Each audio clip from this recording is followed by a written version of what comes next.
Welcome to my channel. ఇప్పుడు వచ్చేసి మనం డంకీ మూవీ రివ్యూ చూద్దాం. ఇందులో షారుఖ్ ఖాన్ స్టార్టింగ్లో ఒక ఎట్లయినా లండన్కి వెళ్ళాలని చెప్పి ఆ ఊళ్ళో అందరికీ క్రేజ్ ఉంటుంది. గుజరాత్ సైడ్ ఒక ఊరు చూపిస్తారు. వాళ్ళందరూ జాబ్స్ కోసం లండన్కి వెళ్ళాలని చెప్పి ఫస్ట్ తాప్సీ వాళ్ళ టీం ఉంటుంది. వాళ్ళ టీం వచ్చేసి లండన్కి వెళ్ళి చూపిస్తారు. లండన్కి ఎట్లా ట్రై చేస్తున్నది అనేది. స్టార్టింగ్లో వీళ్ళు వీసా కోసం ట్రై చేస్తుంటారు.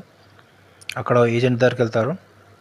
ఏజెంట్ దగ్గరికి వెళ్ళి ఇంకా లండన్ కోసం వాళ్ళు ఏజెంట్ వచ్చేసి ఒక 20 lakhs అట్లా అడుగుతాడు. అయితే వాళ్ళ దగ్గర మనీ ఉండదు కాబట్టి ఇంకా ఫస్ట్ అయితే ఇంకా ఏజెంట్ ఇంగ్లీష్ నేర్చుకోవాలంటాడు. వాళ్ళకి ఇంగ్లీష్ రాదు. అంటే ఇంగ్లీష్ నేర్చుకోవడానికి స్పోకెన్ ఇంగ్లీష్కి వెళ్తారు తాప్సీ టీము ప్లస్ షారుఖ్ ఖాన్.